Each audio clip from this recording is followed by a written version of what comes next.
Dodgers season is over. Definitely much sooner than Dodger fans would have liked, and actually a bit stunning to analysts everywhere that had predicted a very different conclusion for the Dodgers season. The 106 games the Dodgers won in 2021, it actually matched their franchise record, and it was 18 more than the Atlanta Braves won all season. Additionally, the Dodgers payroll at $260 million was $100 million more expensive than Atlanta's payroll. But similar to quarterbacks in football, pitchers in baseball are typically the pieces which teams are built. The Dodgers had been the envy of all of Major League Baseball all of this year because their pitching staff had an embarrassment of riches with 3 former Cy Young Award winners, and they added a 4th one along the way this summer. The Dodgers were a clear favorite in all of Major League Baseball to win the championship this season, and they would have been able to claim for the first time in franchise history, their storied franchise history, back-to-back championships, especially after surviving a division series against their hated rival, the Giants. Every year, every professional sports team suffers injuries across their roster. It's the nature of things in professional sports. Timing's everything. For instance, this season we witnessed a very promising San Diego Padres team turn completely upside down from injuries that never seemed to subside for them. But as for the Dodgers, when it mattered most, the string of injuries to Max Muncy, Clayton Kershaw, Joe Kelly, Justin Turner, all at the most inopportune time, were just too much for them to overcome at this critical juncture of the season. But there's no crying in baseball, right? There's no crying. There's no crying in baseball. Because there's no crying in baseball. There's no crying in baseball. So in the end, the Dodgers just weren't able to get it done. And that's why we're bringing on our resident MLB guru, Jorge Martín, to discuss the Dodgers season how the Dodgers season wrapped up, how things may shake out in the offseason for the Dodgers leading into 2020, and some other things. We hope you'll stay tuned.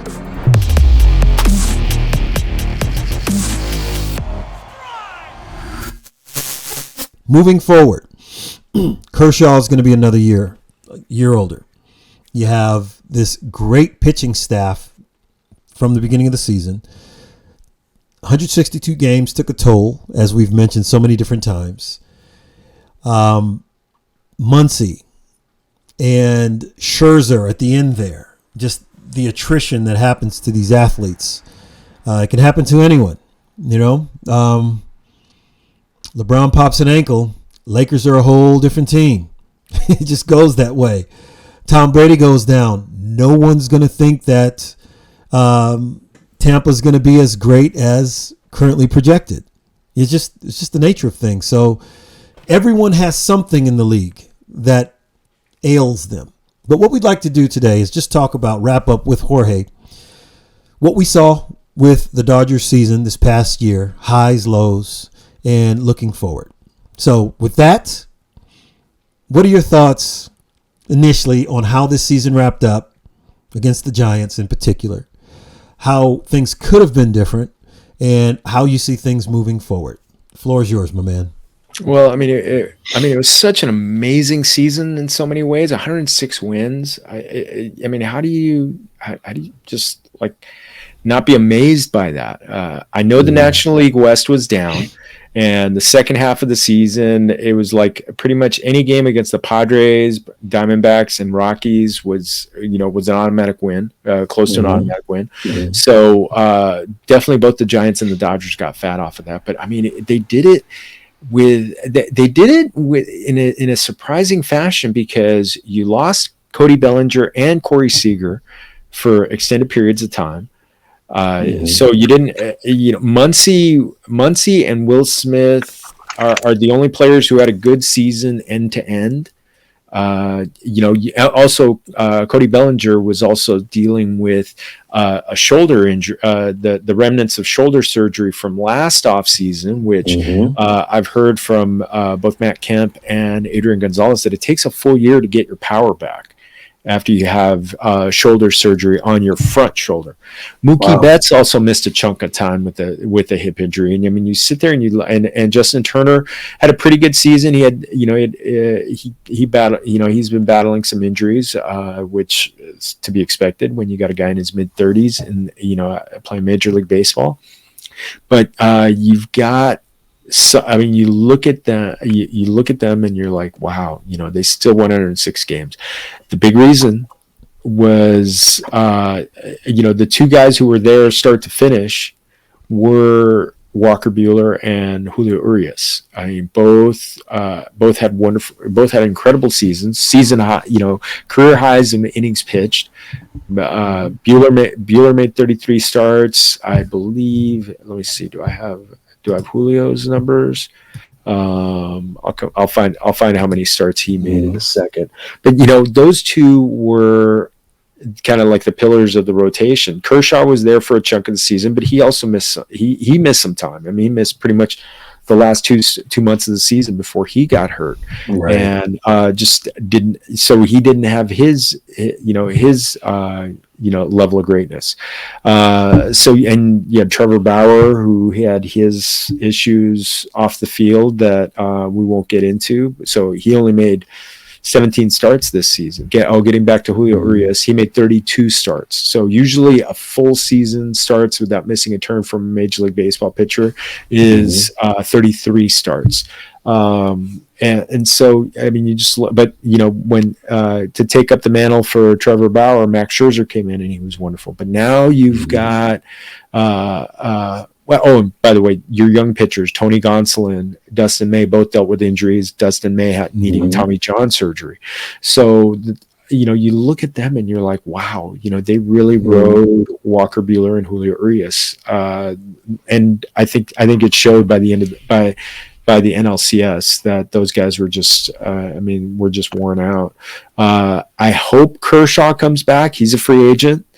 He's going to go. I've heard people say that he's going to go to Texas. I'm like, look, if he goes to Texas, because he lives in Dallas, and he's from Dallas, right? Yeah, he's from there. And the Rangers were his childhood team. But the Rangers were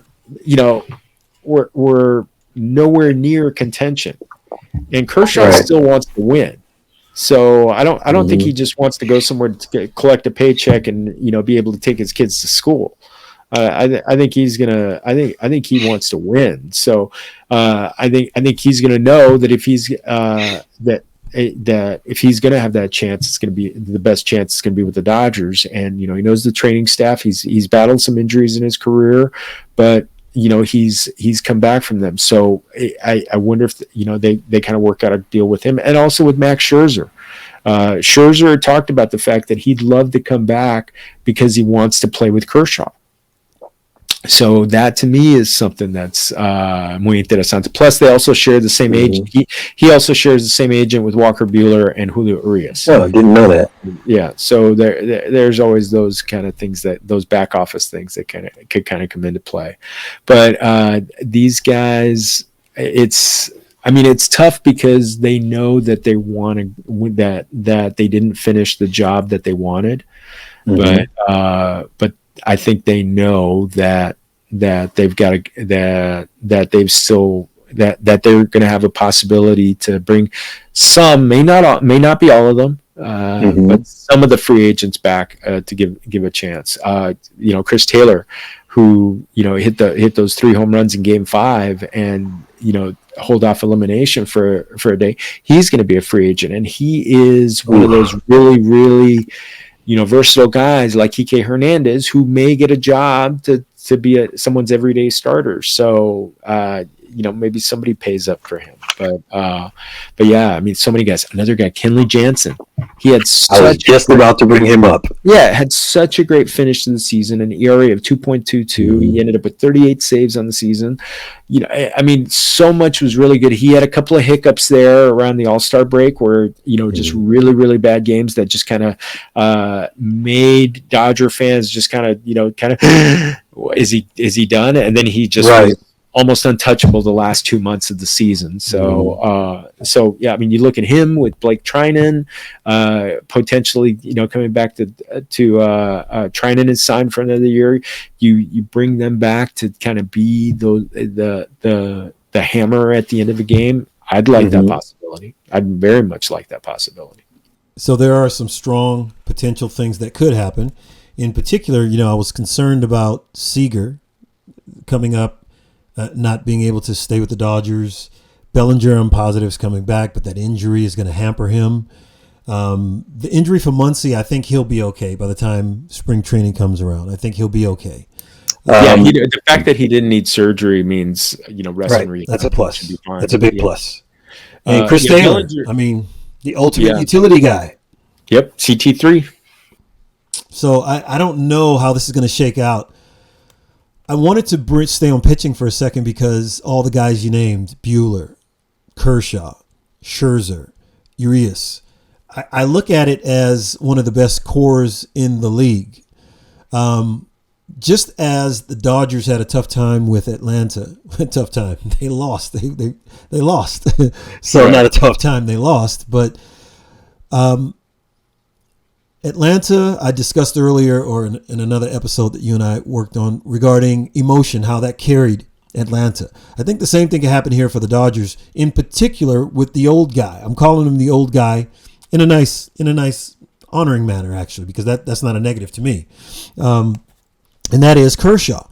I mentioned something earlier in the year to you, and it was kind of a throwaway sentence, but I actually meant it quite a bit emotionally when Stafford announced that he was coming to the Rams. People look at this as a small little something. You had a great article, Familia FFB. You guys check out this article that Jorge did years ago, and it's pertinent today, and it's about the history of Matt Stafford, the relationship history from when they were kids, Matt Stafford and Clayton Kershaw outside of Dallas, Texas. They grew up together, played ball together, all this other stuff. When I heard that Stafford was coming to LA to play for the Rams, I knew immediately. I was like, man, emotion is so high. It's a storyline. That's why storylines drive everything, because we become emotionally attached to these storylines. The storyline of his childhood friend coming to the big city, to LA, playing in that big, brand new, the baddest stadium in all of the NFL right now, in the biggest league.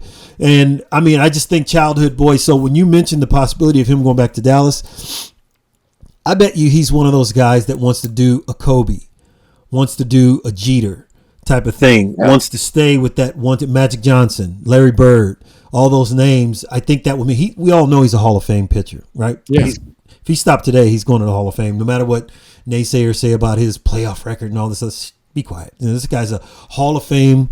He's a Hall of Fame pitcher. I actually think once he gets the physical together, and the reason why I brought up Tom Brady earlier, the old man thing, is because I think what LeBron and Tom are doing in these other sports is a huge encouragement for all these other guys to want to get themselves together. Stafford's been in the league, 12 years? He's an old guy. I'm like, actually, he's not. He's a middle-aged guy now, the way these things go, right? He's been in the league 10, 12 years. I think he can go, especially what I'm seeing from the guy. What's it, 12 years now? 2008, 13 years? With quarterbacks taking care of themselves, and you got Brady playing at 44. You've got and looking great, by the way. Yeah, he's leading the league in yardage, passing yards. Crazy. Aaron Rodgers is talking about playing into his 40s. Drew Brees just finished playing into his 40s. I mean, it's with good nutrition and taking care of yourself and the training technique. That's where I was going. Plus the way quarterbacks get protected now. Mm-hmm. I mean, yesterday there was a play where I think it was Kyler Murray got knocked down, and they called it roughing the passer, and it was just like he had the ball. Mm-hmm. So you can't stop that. You can't hit the quarterback hard. I look at them. I mean, that position when you've got Stafford. I mean, if he wants to keep playing, I mean, he could play into his 40s because and I think the fact that he could play so much longer at a high level with one of the big teams in the NFL right now, and be in the town with his childhood best friend, and they're still best friends to this day, from what I've heard. I don't know about that. To me, definitely very good. They're close. They're lifelong friends, and so I think that everybody, it's about the quality of life, and when you have this type of thing going on, I think it's awesome. So that's just my little side thing of I think Kershaw could possibly drill down and say, this is what I'm going to do. This is what I'm going to do. I'm going to get myself together and lead this team, and wherever they need me in the spots, because the young guys, Buehler and Urias, are under 25 each, right? Yep. Scherzer is I think Buehler might be exactly 25. Scherzer's 37, but he's the old dude. Yeah, he looks great. He has fire. Yeah, that guy. I love his spirit. So I love that energy he brings. So it'll be interesting to see. I hope all those guys come back plus Kenley Jansen, because I think they would be really, really formidable in the pitching side, both starting and relief. Speaking of Jansen, what's that little tick thing he does on the mound? It's a little thing that he does to kind of throw off the batter. So you can do that, and it's not a balk as long as your plantar foot doesn't move, right? Yeah, and your momentum doesn't take you toward any base. So you can do this little faking thing. My son even looked, he goes, "Dad, is he okay?" I said, "Well, yeah, he's okay. That's just a little," and I sat there halfway through that sentence and I was like, I don't know what he's doing. So I have to ask Jorge. So that is a little something. It's not just a loosening up. He's actually doing like a pump fake in basketball. Is that part of it? It could be. I think that's a good. Okay. I think that's a good comparison. I think that's a good comparison. I'd like to see him. Hey, it works. It works. Whatever works. Man, I have some friends who are huge Dodger homers. They cannot stand this guy anymore. And I don't get it. I'm like, he's a Hall of Fame reliever. Tone it down a little bit. He's got fanaticism. Well, you know what? The thing is, it's that football mentality. If he blows a game, and he blew 2 big games against San Francisco around the All-Star break, so they were kind of magnified because it was right around the time that baseball was going to be, I think it was right before the All-Star break. And so, the fans get to kind of dwell on it. The trading deadline's coming up after that, and you're kind of thinking, we need to replace Kenley. Then all of a sudden, it was just like, just calm down. Who are you going to get? Exactly. Exactly. Who was out there? Craig Kimbrell pitched well this season, but he's elite. He's an elite relief guy. Yeah, he's a Hall of Fame elite guy still. And Kenley just kind of he righted the ship. I think he gave up 1 run in the last 2 months of the season, so he was fantastic. So I'd like to see them bring him back. I don't know how many years you bring him back for. Maybe you bring him back 1 or 2 years, at an option year if he's still good.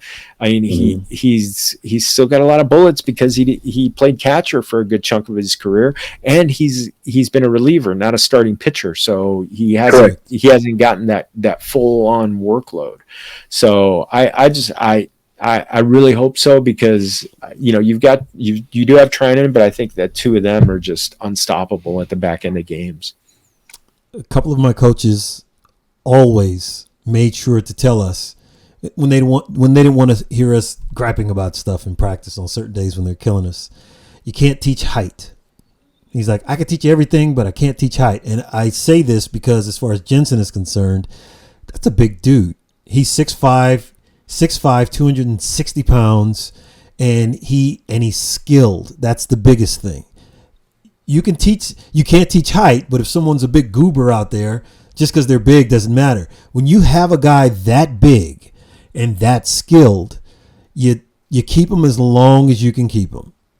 Because I don't care what anyone else is doing out in the league. That's just like the simplest of things. It's like big guy, skilled. Let's figure out how we can utilize him. And the other thing is, the grass isn't always greener. People keep talking about, we should replace him with this guy. We should replace him with this guy. You don't know. You don't really know that guy's ready. Right. People talk about Bruce Gratterall as a closer of the future. I'd like to see him strike out more than 6 guys every 9 innings. When you're a closer, you're a closer, and you throw that hard. You need to be striking guys out in the 9th inning. Kenley Jansen still struck out more than a batter an inning. I think he struck out 86 batters in 69 innings. So it was still a great season for him. And I want to see him continue as a Dodger. It's interesting. Somebody pointed, at the ball game the other day, someone pointed out that Kenley Jansen's been with the Dodger organization longer than Clayton Kershaw. He signed at the end of 2005, in November of 2005, and Kershaw signed in 2006. As a drafted in the MLB draft. So I look at these guys, but I mean, it's going to be very interesting, how they spend their money. I think they should spend their money on pitching. And if it means saying goodbye to Chris Taylor, I'll understand it. I won't like it, but for the most part, I want to see Kershaw and Scherzer and Jansen come back. That's I agree with you completely. I'm looking at all the names I have listed here, and you also mentioned Betts. I mean, we have Betts, but you can see what happens if your pitching goes down. The one thing I noticed when we were playing not only the Braves, but the Giants, and anytime you take a look at what was happening in the Houston game against the Rays, the batters are vicious. So on all these teams, it's just like in football when you look at I think what's happening with Derrick Henry, and we'll go over this in another episode, but with what's happening with Derrick Henry, he's that next evolution of the athlete. He's the culmination of what's happened over the past 20 years in sports and football in particular. I'm seeing that in baseball also as far as the offensive firepower. When Bellinger first came out, I was completely surprised at how much power this guy generated. But not really surprised, because I'm looking at it from the perspective of these guys today, the benefits that they have of the training techniques and the nutrition and everything else, and just tape on what to do and what not to do. So it doesn't surprise me so much, but that's why you're seeing the guy from Westlake Village right here locally for the Milwaukee Brewers. That guy is Yelich. What's his name? Christian Yelich. Kristen Yelich. I was about to say Yellen. So Kristen Yelich. He's not a big guy, but he's one of the baddest dudes. When he's like Bellinger. When he's healthy, he's one of the toughest guys to get out.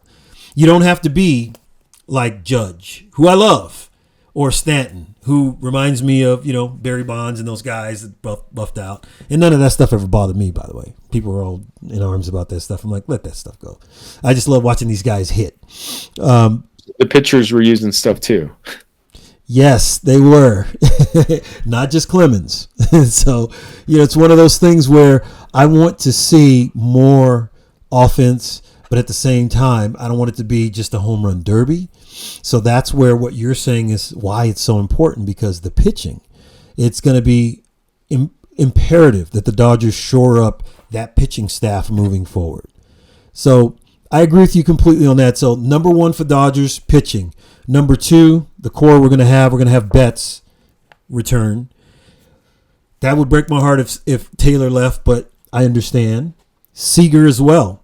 That would break my heart too, but I'd understand. I think Bellinger, because he's 26, I think he's young. Yeah, he's young. He has another 10 plus years being the dude. So I think if those guys, Taylor and Seager in particular, have to move on, I think Muncy and Bellinger in particular, along with Betts, that's a really good core. Oh yeah. And you never know. And some of these other young guys that came out this year, at the end of the year, second half of the season, they looked pretty good. And because of all the injuries the Dodgers sustained this year, management had to move things around a bit. So we brought a lot of guys up from the minors and tried them out in certain games. And do you think Trey Turner will stay? Oh yeah, he's got one more year in his, and he's going to move over to shortstop when Corey Seager signs, and I'm predicting he's going to sign with the Yankees. Oh, okay. Okay, at least he'll be out of our hair because I don't want to play him, see him. So we're assuming moving forward, so we both agree with what the Dodgers need to do according to what took place this past season and how they need to shore up their pitching. The core offensive firepower from Betts, Bellinger, Muncy, and is Muncy or Muntz? I keep thinking of Chuck Muncy back in the day in football from the Chargers. Yes. So Muncy, Bellinger, Betts. Muncy, Bellinger, Betts could be the core. Taylor, he may still be around. I'm sorry, not Taylor, Turner at third, not Trey Turner. And so the old school Dodger Turner, who I love. Justin. Justin, yeah, JT. So he'll probably be back, and he'll be the old guy on the fielder side, as Kershaw will be the old guy in the pitching staff. And I think those guys are great for these types of teams, and Scherzer as well. But he's just a wild man, so every team needs a wild man, right? So he's the perfect wild man. I think they have a great core coming back, so it'll be interesting to see moving forward if they can shore up the pitching. They have even if Seager and CT3 move on, I think the Dodgers will have something very strong, at least 4 or 5 guys with Bellinger, Muncy, Betts, Trey Turner, and Justin Turner filling in here and there. I think they should use them sparingly until it's game time at the end of the season next year. Let these young guys pull the load. I think it'll be great. So I think things look up for the Dodgers next year. I just wanted to get a quick overview of that from our guy here. He gave us some good stuff to chew on. We will definitely be back to you guys on the end of the World Series, unless you have something else you want to add regarding our Dodgers about this year and moving forward. Just be prepared for. I think what we're going to see and what we're continuing to see is that the Dodgers aren't just about signing anybody. They have people they have, specific people they have in mind, and they're targeting stars. And that's why I'm hoping that Scherzer and Kershaw are back. So you can definitely get those stars in the rotation. Coach will be back though, right? Oh yeah, the coach will be back. So we know that's not changing. So this gives me a lot to think about moving forward. I like it. It's actually promising. I mean, I'm not one of those homers that thinks that, my team is going to win it every single year. I hope that they win a lot. Yeah. And the Dodgers have, but it seems as though there's going to be a change because I'm looking at Houston. Their guys are fairly young overall. And if they win it this year, man, that's going to be a tough one, but the Braves aren't going anywhere. The Padres should get themselves back together with their injuries, with Tatis. And the Giants aren't going anywhere either. The Giants from 170 wins. Yeah, unless that was a fluke, because no one expected them to be at 107 wins. But they have a bunch of old school guys that I think are kind of like, let's do it again. I don't think it bothers them that much. They're probably going to just be real easy, hit the islands, hang out over the offseason. And those guys are just going to come back and just little by little next season. We're going to look up in August after the All-Star break and like, uh-oh. That's the only thing we're going to be able to say is like, these dudes are scary again. And you can't pinpoint why they're scary. They just get you little by little. So it's going to be interesting. And I don't know if we'll be able to get fat off of, as you said earlier, Colorado and Arizona as we did last year. We'll see what kind of moves they'll make. But it'll be fun. They should be fun. Right, I appreciate you taking the time again as usual. And just doing a little quick overview of our Dodgers. And we'll see where this takes us next time, man. Hold tight. Thank you. Thank you. Salud. Salud.